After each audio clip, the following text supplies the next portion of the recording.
there, I'm John. I get asked a lot of questions about wiring and why I use relays.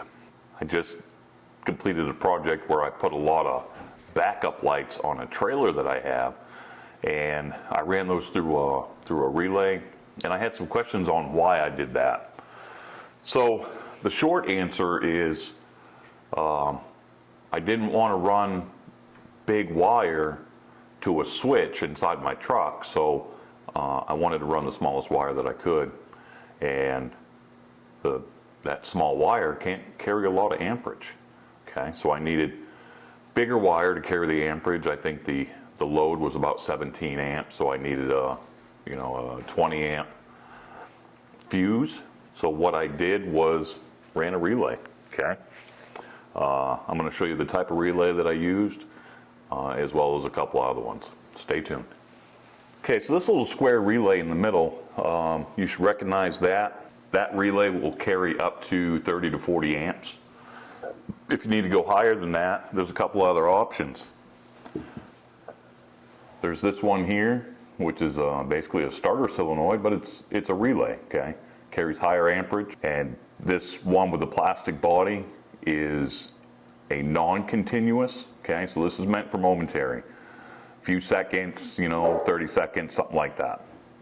If you need something that's a little more continuous, you use one of these metal bodied ones. So this one will handle up to 150 amps continuous. So the way that a relay works is you have this relay and you have a control side and a load side.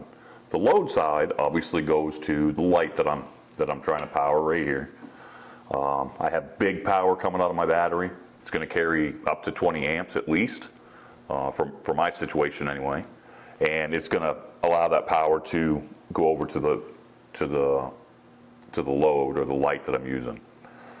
So in order to do that without putting 20 amps into a switch that's potentially on my dash or something like that, I can use this relay. What this control side does is energizes this relay, allowing power to cross from here to here out to the load. So there's a coil, and that's what this represents right here.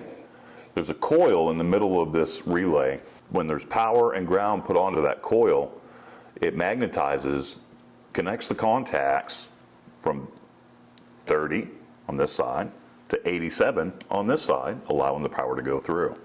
Now let me show you the inside of that relay.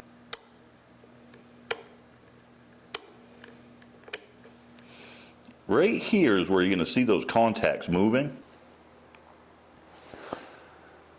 So when this contact closes, it allows this power to come in here, go out this way to the load. Now, of course, my light has to be grounded as well as my relay. So I have some ground wires here, power coming into the relay, the big power. I call this little power. The control power comes down into the switch, out from the switch into the positive side of the relay. Now that's typically terminal 86. It can be terminal 85. It doesn't really matter necessarily. If you do have a relay with a diode in it, then you want to make sure it's 86 is positive.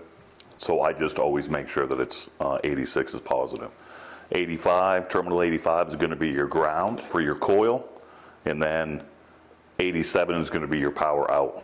This wire here, which is 87A, is actually when there's no power. So right now, this power comes in and it comes out this pigtail here. If you're not using that for anything, just cut it off, heat shrink it up. So, hit the switch, power comes down through the switch, up into the coil, ground is already sitting there, the coil energizes, creates a contact here, which allows this big power to go through here.